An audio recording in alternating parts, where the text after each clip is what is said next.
do Templo de Salomão para todas as nações. Nosso embarque hoje será para um país banhado pelo Oceano Pacífico e pelos mares da China. Então, apertem os cintos que a nossa viagem já vai começar.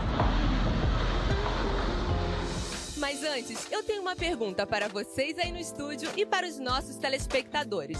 Mas eu vou dar algumas dicas para poder ajudar vocês. O país que falaremos, ele tem muito mistério e muita curiosidades a serem reveladas. E mais uma dica para facilitar mais ainda. O local que eu estou aqui agora submete um pouco desse país. Dá só uma olhada.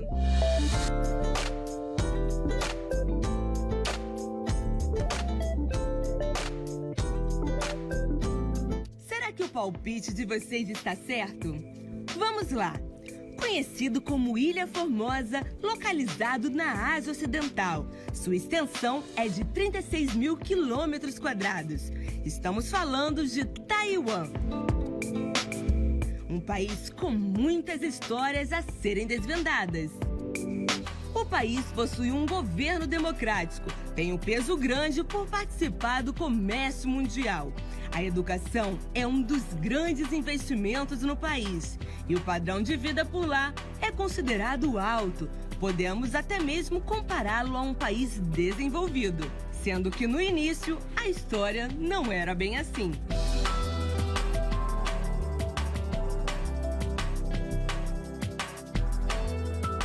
Nesse período, a população aprendeu a falar a língua japonesa e eles ainda viviam sobre a cultura deles. Mas em 1945, o Japão perdeu na Segunda Guerra Mundial e assim, Taiwan volta a pertencer novamente à China.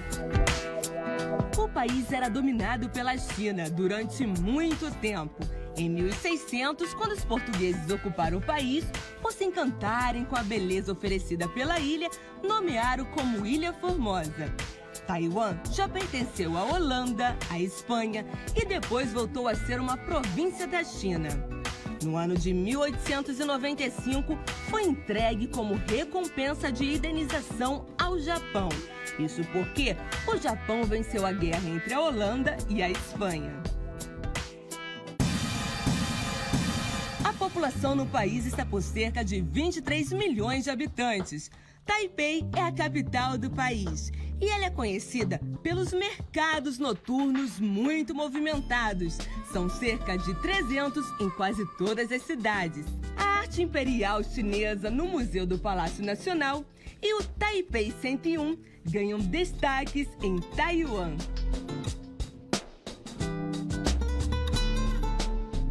As religiões que predominam são o budismo e o taoísmo. A culinária do país tem uma grande influência da China e um dos pratos principais é a sopa de macarrão com carne. Como o clima no país é muito quente, uma das bebidas favoritas é o bubble tea, que é um chá gelado batido com leite e bolinhas de tapioca. Mas eu não posso deixar de falar de algo que chama atenção na culinária do país. A população tem o costume de comer cobras, chamada de elaf carinata, nome popular. Cobra fedida de Taiwan. A carne da cobra é servida como uma sopa ou até mesmo um caldo mais leve. O país tem um dos maiores e mais luxuosos hotéis do planeta, chamado como Grande Hotel de Taipei. E o custo da diária por lá chega a cerca de 15 mil reais. E no ano de 2017, a Igreja Universal chega no país. Atualmente, temos uma igreja em Taipei, na capital, e um trabalho especial em uma cidade chamada Taoyuan. Um país com uma crença no budismo. Mas como funciona o trabalho de evangelização por lá?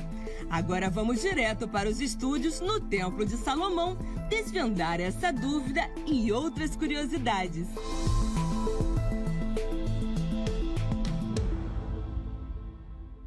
Viagem maravilhosa. Olha para onde a gente foi. Nós saímos do Brasil hoje e fomos lá para Taiwan, atravessou aqui o Oceano Atlântico, passou pela África, olha, foi lá, passou por cima da Índia, Taiwan. Estamos muito longe mesmo de casa. Vamos falar com o Bispo James, que está lá em Taiwan neste momento. Bispo James, good morning, my friend. Boa noite. Ah, boa noite. Aqui é good morning. How are you? How are you? Very well, Bishop. Very well. Very good to see you again. A nossa igreja aí já está há quanto tempo, Bispo James, em Taiwan? Nós começamos o trabalho aqui em 2017, num lugar bem pequenino, com 30 cadeirinhas, né? Num lugar que parecia quase um apartamento, mas foi ali que nós começamos. E através da evangelização que nós fazemos na rua, das pessoas que vieram buscar ajuda, pouco a pouco a igreja foi crescendo e hoje em dia nós estamos num lugar maior, aqui na rua principal do norte de Taipei, bem perto desse hotel que foi mostrado na matéria. E tem sido um prazer, um privilégio fazer esse trabalho aqui já há 4 anos. Uhum. E quais as dificuldades, o Bispo James? Porque nós vimos na matéria que a religião principal é o budismo e tem também o taoísmo, que na verdade taoísmo. Tem algumas similaridades, é parecido, os templos são muito parecidos. E a dificuldade que nós vemos com o povo do Taiwan é que eles têm uma dificuldade muito grande em se relacionar com outras pessoas. Existe um problema aqui que a gente não vê, por exemplo, na Europa, onde as pessoas são mais corajosas para falar com pessoas estranhas e tal. Aqui nós vemos que as pessoas ficam muito, até com medo, nós podemos falar, de se relacionar com pessoas que nunca falaram antes, pessoas estranhas. Então, até a forma de nos aproximarmos aos taiwaneses para evangelizarmos, trazermos a palavra do Senhor Jesus, tem que ser ligeiramente diferente. Não é como nós, por exemplo, nos aproximamos da comunidade que trabalha aqui como imigrantes, que é como evangelizamos no Brasil, na Europa.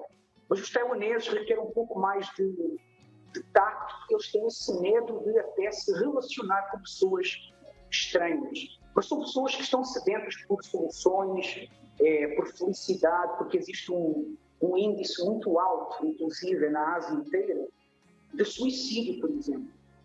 Isso é algo que é bem documentado, tanto aqui como no Japão, na Coreia. São países onde existe um índice muito alto de suicídio devido a essa depressão, devido a não ter talvez aquele calor humano que estamos habituados em outros países. Que têm sido evangelizadas, que vêm à igreja, muitas estão se libertando, logicamente, dessa depressão. Sim, eu não sei se nós temos aí algumas fotos, nós fazemos um trabalho evangelístico aqui na rua, orando pelas pessoas na hora, ali a gente coloca ali o sinal do ponto de oração, oramos ali por pessoas doentes, pessoas deprimidas, e essas pessoas vêm na igreja no mesmo dia. Nós oramos por elas ali, meia hora antes da reunião de domingo, e já trazemos ela para a reunião. Aqui a igreja, como alguns países da Ásia, é no 10º andar. Então a gente já ora pela pessoa ali na rua e já traz ela para a reunião, e aqui ela já fica na reunião. Inclusive, a nossa última obreira, que foi levantada aqui recentemente, ela veio dessa oração, estava passando ali na rua, deprimida, e para o Senhor ver a esposa do pastor que estava conosco, que não falava nem inglês, nem chinês, agarrou ela, trouxe ela para a oração, ela veio para a igreja e está aqui até hoje. Hoje em dia ela é obreira. Quantas pessoas nós temos na igreja, assim, normalmente?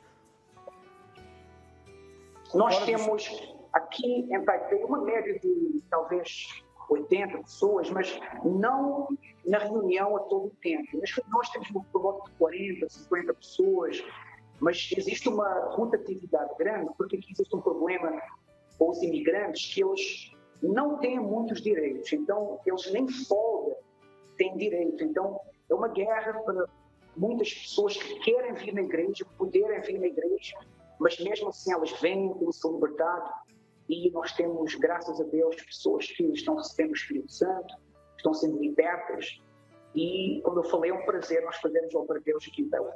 O mais importante é isso. As pessoas estão recebendo o Espírito Santo, né? Estão se libertando. Estou até aqui pensando, né? É muito interessante que passa de um país para o outro, pode ser aonde, né? Onde for. A característica do ser humano é sempre a mesma. A ausência da, né? O vazio da alma. O vazio da alma que, assim, ninguém tem o poder de preencher que não seja Deus. Só o Espírito Santo para preencher o vazio da alma, que é a ausência de Deus. E assim, algo que a gente também vê em comum é que o pastor e o bispo da Igreja Universal sempre tem que se reinventar, né? Por exemplo, evangelização através do violão, o pastor tendo que pegar a canoa para ir, e agora o bispo aí falando da dificuldade de alcançar as pessoas, porque, por exemplo, aqui no Brasil, todo mundo é muito dado, né? Muito amigável. E lá não, lá é totalmente diferente. Então, acredito que lá também a forma de evangelizar, de abordar as pessoas tem que ser diferente. E a igreja é no 10º andar do prédio, é isso? 10º andar. Ainda tem a dificuldade de pegar o elevador, né? Aqui na Ásia é algo normal, né? Porque aqui quase não existem casas, né? Tudo prédios. Tudo prédio. Nós vimos nas imagens, né? Exatamente. Então, o importante é ganhar almas, né? As pessoas veem que o nosso trabalho, como vocês com certeza sabem, é tão importante porque o trabalho que nós fazemos, ninguém dá valor. Só as pessoas que estão sofrendo dão valor. Ninguém dá valor ao trabalho de um pastor, de um obreiro, da pessoa que atende o telefone, que estava na central de atendimento. Então, esse trabalho, se nós não fizermos de renunciar a nossa vida e vir aqui buscar aqueles que estão sofrendo, ninguém vai fazer. Então, esse é o nosso prazer. E a Igreja Universal tem essa quedinha pelos que sofrem, né? Nós somos apaixonados pelas pessoas, principalmente pelas que sofrem mais. Aquelas pessoas que o mundo rejeitam, são essas pessoas que nós queremos alcançá-las e o nosso prazer é restaurar a vida delas. Bispo James, muito obrigado pela participação do senhor. O senhor está 12 horas de avanço, né? Então, aqui são 15 para as 9 da manhã, aí são 15 para as 9 da noite? Não, são 11 horas. 11 horas. 11 horas. Então tá bom. Olha, um abraço para o senhor, para a esposa, para os demais pastores. Deus abençoe, um bom culto de domingo e até a próxima. Obrigado.